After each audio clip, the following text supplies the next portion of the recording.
Hi, welcome to another episode of Montana Shares, your opportunity to find out about the nonprofits that make our state so great.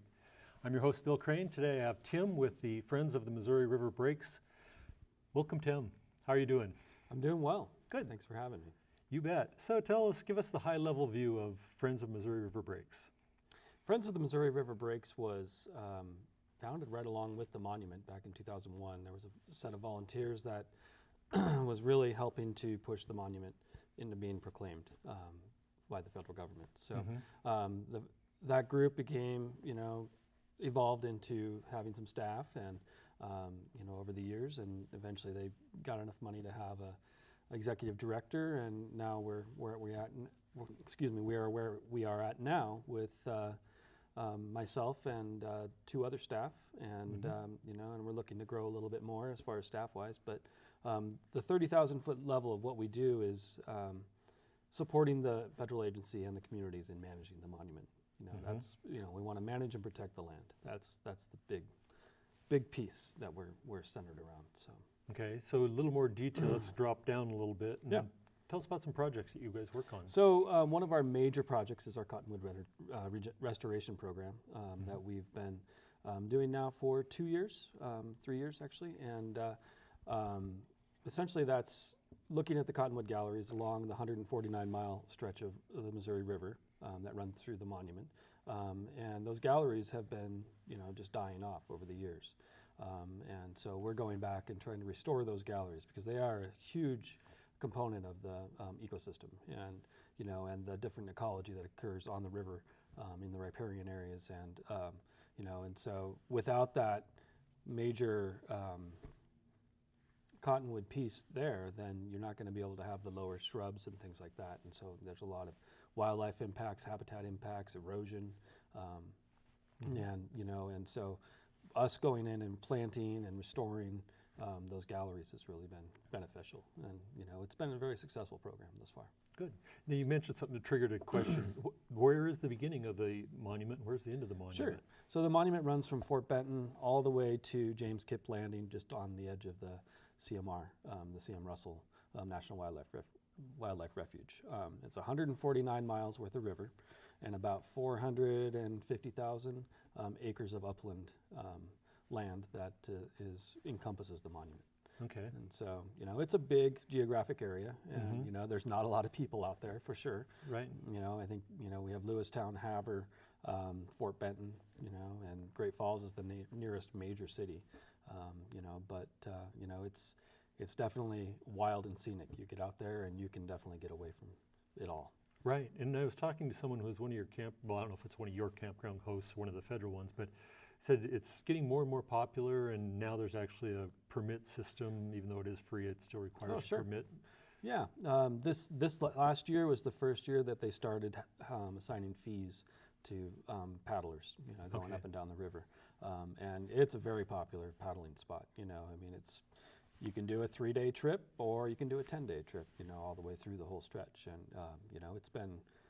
The fishery is different, than we would be used to down here in more southern Montana. It's a warmer water fishery, so there's pike and walleye up there, where down here you're facing more of the trout, and there's walleye in certain reservoirs around here, but trout is the big blue ribbon around Montana. So. Right, but the other ones are a lot of fun too. Exactly. Yeah. So. Other projects that you guys work on? Sure. We support the BLM with fencing, and there's a lot of fences that either need to be removed for grazing purposes, or maybe wildlife enclosures or exclosures. We also help build fences around recreation sites. Grazing is part of the proclamation of the monument, and so cattle are out there, and and that's just part of the deal, but it's a good piece to be able to have that interaction between the recreationalist and the ranching community, and seeing the benefits to both. Other projects that we have at this point, we're working with the BLM and the communities, really looking at what roads need to be closed and what needs to be kept open, and how are those signed? How does the community know about those? So we're going through inventorying with the BLM to close these roads or keep them open, and putting them on a map. And there will be another map coming out that will show these closures and things like that. So people will be able to know what's going on, you know, and the signage is another piece, you know, and, you know, really the federal agency, you know, is, you know, short-staffed, you know, as a lot of federal agencies are. And so, you know, they're just behind the 8 ball and trying to catch up on a lot of different things, you know, while meanwhile trying to keep their science going as well. So. And probably no chance we're going to get some pavement for that stretch from what, Big Sandy down to Judith? I don't think so. Guys got to try. Yeah, that might be a county question, but. Okay. I mean, a lot of travel on that road with the shuttles and whatnot. Yeah. And a lot of gravel. So what can people do to help out your organization? Sure, you could always become a member and or a volunteer. You know, our memberships, you know, are $25 essentially, and you know, you'll be a member of our organization. We'll include you in our newsletter, and you know, any other events and special events that we have going on. Volunteering, we're going to have hopefully, I'm going to say first of the year because I'm hoping it's going to be sooner, but first of the year to be safe, we'll have a calendar of volunteer events that are going to come out, and you know, people can sign up for those. You know, one of our earliest volunteer events is our cottonwood planting. So we'll actually go up into the monument and we'll cut cottonwood,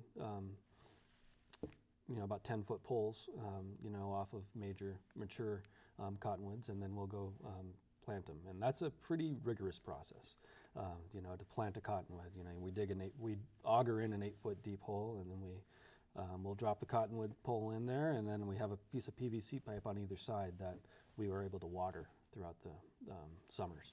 And we water them consistently throughout the summer for 2 years. So. Okay.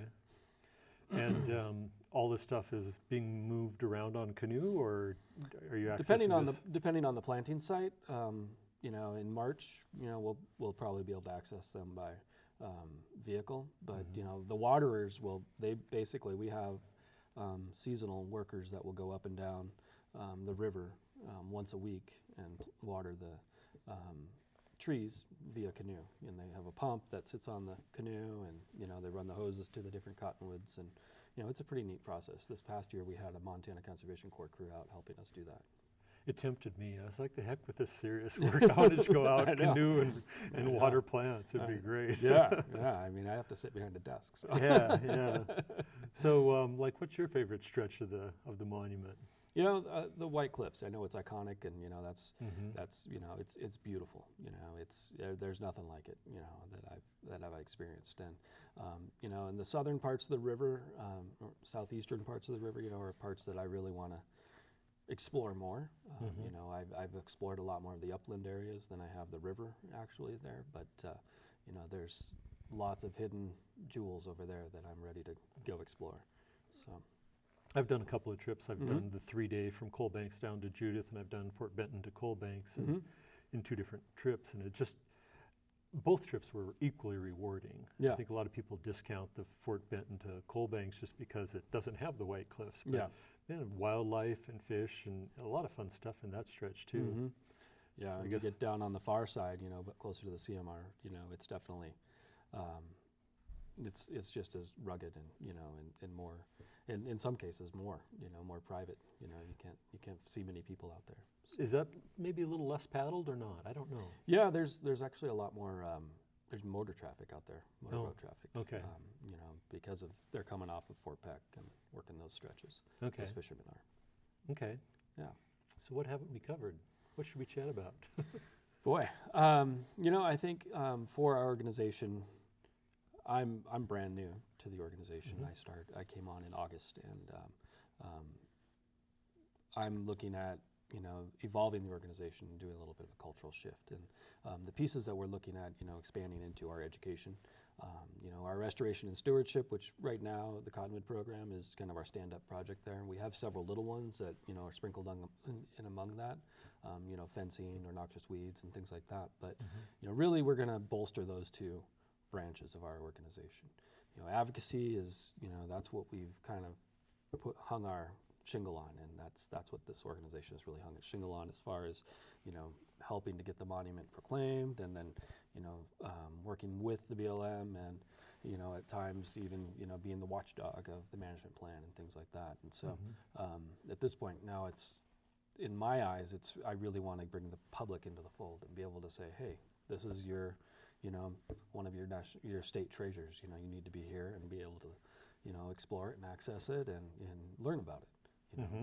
It's a treasure for those smaller communities up there.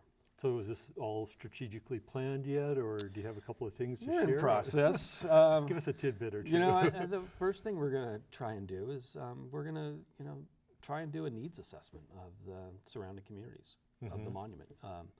So we're going to send hopefully volunteers.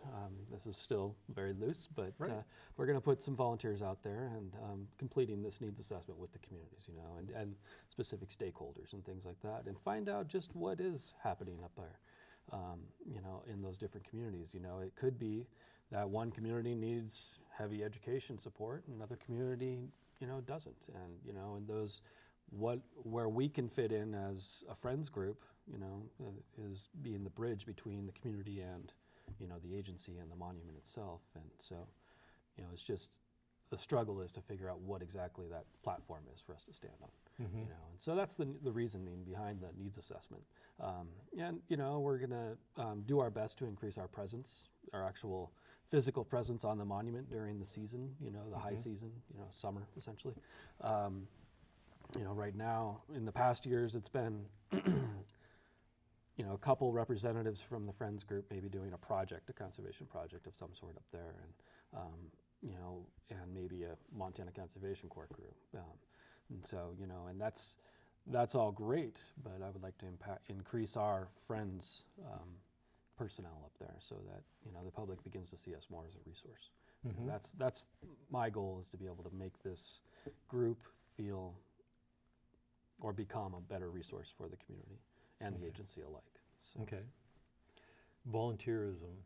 Go to your website, probably the first starting point. Yeah, website, www.missouribreaks.org, or you can certainly just call us, Okay. And if you end up calling the Interpretive Center up in Fort Benton, they certainly know how to get a hold of us as well. But, right now it's the off season, and we're kind of building all our systems. We're hoping by December 15th or so, we'll have an update on our website that will, excuse me, have more of that information. So Okay. And it's into your giving time. Yes. We're on collision course with that. So I assume online giving, or what's the best way to send money to you There guys? is definitely a donate now button on our website, and Okay. we also will have an annual appeal going out, and and we have envelopes that we'll put around in different strategic spots, like the Interpretive Center and up in Fort Benton, and and we'll just try to make ourselves as visible as possible, so that you can give your dollar. Great. So, Perfect. yeah. Anything else we're missing? Or do we wrap her up? I can't think of anything right now. I hope well- next time I'll have a little more excitement to talk about. You're fresh on the job. You're able to say the website correctly and pretty much tell what you're up to. I think you're doing great. So thank you for coming on the show today. You bet. And thank you guys for tuning in today. Please tune in a couple more weeks for a new show.